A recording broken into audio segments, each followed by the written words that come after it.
जीवन में जो कड़वी बातें हो जाए, प्लीज उन्हें भूलने की आदत डालिए। जीवन में कड़वाहट किसकी जिंदगी में नहीं आती, जीवन में अशुभ योग किसकी जिंदगी में नहीं आती, जीवन में विपरीत वातावरण किसकी जिंदगी में नहीं बनता। जरा एक बात बताओ, अरे अपने साथ तो हुआ ही क्या, एक बार कल्पना करो। सीता कौन थी बोलो तो? लक्ष्मी का अवतार। सीता कौन थी? रघुकुल की महारानी। सीता कौन थी? जनक नंदिनी। सीता कौन थी? भगवान की पत्नी। अब जरा कल्पना करो तो, पैदा होने के लिए रामायण कहती है उन्हें मां की कोख न मिली, जमीन को फाड़ कर आना पड़ा। शादी हुई तो खुशियों का बैंड भी न बजा कि परशुराम बैंड बजाने पहुंच गए। शादी करके अपने ससुराल 4 दिन सुख से न जी कि मंथरा और कैकेयी प्रकट हो गई। पति का साथ निभाने के लिए जंगल में गई तो रावण प्रकट हो गया। रावण के चंगुल से निकल कर आई तो अग्नि प्रकट हो गई। अग्नि परीक्षा में निकल कर आई तो धोबी प्रकट हो गया।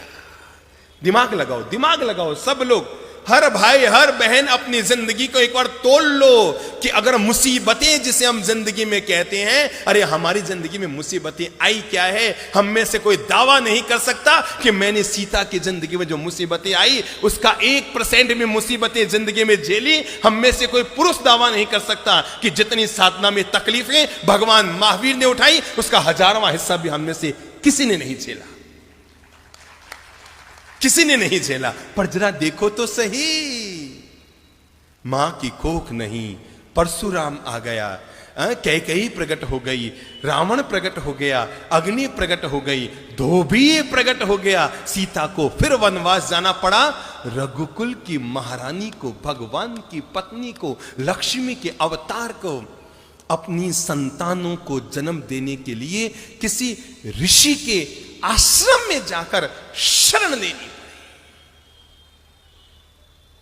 हमारी हालत उससे बोलो अच्छी? शाबाश, बहुत अच्छी। हम में से हर महिला के साथ ऐसा नहीं हुआ जैसा सीता के साथ हुआ। पर मैं आपको यह बताना चाहता हूं, इतना कुछ होने के बाद भी सीता के मन में शांति थी, चेहरे पर मुस्कान थी और अंतर मन में औरों के प्रति पवित्र भावना थी। मैंने इसलिए कहा, जीवन में बुरा वक्त तो कभी भी किसी के साथ जीवन में आ सकता है, लेकिन बुरा वक्त आने के बाद भी जब वो वक्त बीत गया, हो गया सो हो गया, जो बीत गई सो बात गई, तकदीर का शिकवा कौन करे, जो तीर कमा से निकल गया उस तीर का पीछा कौन करे। उसने आपकी जमीन दबा ली, नो प्रॉब्लम, जो मेरा है वो जाएगा नहीं और जो चला गया वो मेरा था ही नहीं। किस बात को लेकर मन में विषाद कर रहे हो और किस बात को लेकर मन में पीड़ा कर रहे हो। आपने 5 लाख किसी को दिए थे ये सोचकर कि बुढ़ापे में 5000 रुपया महीना आता रहेगा तो पति पत्नी दोनों सुख से रोटी खाते रहेंगे। मेरे भाई, नियत को बिगड़ते कोई वक्त नहीं लगता। बड़े बड़ों की नियत बिगड़ जाती है और सामने वाले ने आपके 5 लाख दबा लिए। चिंता मत करो, ऊपर वाले की व्यवस्था बड़ी गजब की होती है। वो 99 द्वार बंद करता है, तब भी जिंदगी में एक द्वार जरूर जरूर जरूर खुला रखता है। 99 बंद द्वारों को देखना, इसका नाम है विषाद, और खुले एक द्वार की तलाश करना, इसका नाम है जीवन का प्रसाद। भूल जाओ, किसी ने आपके साथ गलत व्यवहार किया, कब तक उसकी गांठ मन में बांधे रखेंगे। किसी ने आपके 2 लाख डुबो दिए, अरे रुपये गए सो गए, कोई दिक्कत नहीं, आपकी नींद और चली गई, आपकी शांति और चली गई, आपकी मुस्कान और चली गई, आपके सुख की रोटी हाथ से चली गई। रुपये गए सो गए, जाए भाड़ में। अरे सबके रुपये जाने ही हैं।